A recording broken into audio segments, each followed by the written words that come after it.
A staff member at a North Wales country club noticed water leaking out of the bottom of an outside wall of one of their many bungalows. These bungalows, which were generally just vacation rentals, were single-story white structures situated up on this beautiful green hillside. The staff member, after seeing this leak, they just turn around and go back to the front office and they tell their boss about it. And then shortly after, 2 maintenance workers were sent out to check on this leak. And so these 2 workers, they go over to this bungalow and they knock on the front door. But after a while, when no one comes to the door, they pull out their master key and they begin to turn the lock. And as they do that, they yell out just in case, hey, we're here just to check on a leak. We have to come in. It's a potential emergency. And so they open up the door, they swing it open, and no one comes to the door. It's still silent. And they're looking into this property. It was basically one big room that had been designated for 2 distinct functions. And then they just walked straight across past the living room and past the kitchen to the back of this property where they reached a door, and this door led into a bedroom, and this door was shut. And so the workers walked around the luggage and around the 2 beds. So they walked on the left side of the room all the way to the back where there was another closed door, and it went into the bathroom. And based on where the leak had been coming out of the structure, they believed it would be coming from this particular bathroom.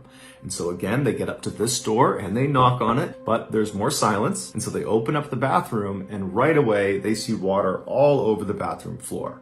They look at the sink, they look at the shower, the toilet. None of them are overflowing or running. So it was not any of the usual suspects that had caused this leak. However, there was one other area in the bathroom that could have caused a water leak, and that was the airing cupboard. It's basically like a walk-in closet where the majority of the space is taken up by this heater. And so these 2 workers, they reached over and they opened the door that led into this airing cupboard, and as soon as it swung in, they could tell right away where the leak was coming from. And they could tell right away they had a much, much bigger problem. 7 days earlier, 60-year-old former policewoman Mary Isherwood arrived at the North Wales Country Club. She and her ex-husband had for a long time owned one of these bungalows. However, they almost never stayed in it. They basically used it as an income property, renting it out to vacation goers.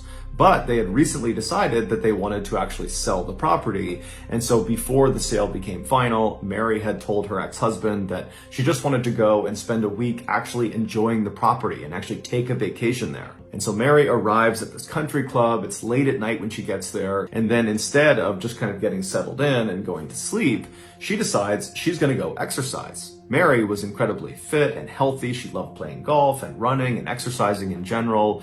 And she knew the club had a pool. And so she reached into her luggage and she just pulled out a bathing suit. She switched into that and then she went down to the pool and did some lap swimming. After that, she came back to her room where she took a shower. And then at some point in the middle of the night, Mary woke up to go use the bathroom. And so she hopped out of her twin bed. She walked around to the door that led into the bathroom. She went inside, she did her business. And then afterwards, as she was attempting to go back into her bedroom, she accidentally grabbed the door handle of the airing cupboard, which was right to the left of the door leading back to her bedroom. She opened it up, it swung inward. She stepped into the airing cupboard, which was totally pitch black. And as she walked in, she might have bumped into the shelves or realized, this was the wrong turn. But as soon as this happened, the door behind her had actually shut. And so she's inside of this tiny airing cupboard, realizing, okay, this is not where I need to go. I've made a silly mistake. She turned around to grab the door handle to open the airing cupboard back up again, but when she grabbed the knob, it disintegrated in her hands. It broke into multiple parts and fell to the ground. The space she is in is pitch black. She has no way of knowing which parts go where for this doorknob. And so by touch, she reached down and she grabbed all these pieces and she probably tried to put them together and put it back on this door to try to get it open, but she just couldn't do it. And so eventually, Mary would have realized this is a pretty serious situation. She was staying at this bungalow by herself and she was not expected to check out for another week. So no one was going to be checking on her. And without this doorknob, she could not open this closet door. It was a hard wooden door. The locking mechanism was solid. There was just no way to open it without this doorknob. And so Mary began banging on the door and screaming out for help, but her bungalow was not actually connected to any other structures. It was a standalone. And so her voice did not carry very far, and the banging sound she was making, those also did not carry very far. And so no one heard her. And so after several hours, she's just standing in this closet, probably thinking to herself, how in the world did I get myself in this position? But after the initial shock of this totally bizarre situation she was in had worn off, she decided to act. And so she turned away from the door and she faced towards the back of this closet. She would have been face to face with a row of shelves, but she wouldn't have been able to see the shelves because it was totally dark. And then beyond the shelves, farther into this closet, was the actual hot water heater. There was no wall behind the shelves. Basically, there was a space behind the shelves where this heater was. And so Mary grabbed one of these shelves and she managed to break it off the wall. And then she turned around and used this piece of wood and tried to smash the door, but very quickly realized that was just going to do nothing. However, she began striking the wall right next to the door, and she realized she could break through the drywall. She was starting to kind of burrow a hole. And so maybe she thought to herself, if I can just build a hole big enough right next to the door, I can reach through the hole and maybe open this cupboard from the outside. And so she began using the shelf to smash this wall, burrowing as fast as she can, but the progress must have been very, very slow because she decides she needs a different tool. So she turns back around, so she's facing the shelves again, and she breaks down a few more shelves to clear a path to get to the water heater. And then once she could step past the shelves, once there was a path, she got right in front of this water heater, and then by touch began feeling around for any pipes extending off of the heater. And she began yanking and tugging on it until she managed to rip a piece of pipe off of the hot water heater. Now, as soon as she did that, she now had a pipe that was a far better tool for burrowing and creating this hole in the wall. As soon as that pipe broke off, cold water began leaking out of this hot water heater, the water that had not been heated yet. And it was being sprayed all over the inside of this cupboard. Now, this was a very small space, and so there was no way for Mary to get out from under this cold water. And so it was a shocking and probably very painful experience. But she now had her tool and figured, okay, this is awful, but I'll just use this tool, I'll burrow this hole, I'll get this cupboard open, and I'll get out of here. And so with the water raining down on her, Mary used her new piece of pipe and began digging and burrowing at that spot right next to the door. But after a while, probably several hours, she struck a brick wall.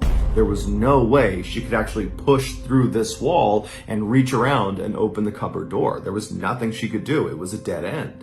And so totally devastated and probably very exhausted from all the energy she used to burrow this hole, she stopped. She's still getting rained down on by all this freezing cold water. And instead of just totally giving up, she just turned and faced the wall that was leading into her bedroom. And she began digging again, using this tool all over again to now dig a new hole on this other wall. And so after several more hours of digging as fast and as hard as she could, while also periodically banging on the door and screaming out for help, she did eventually push through into her bedroom.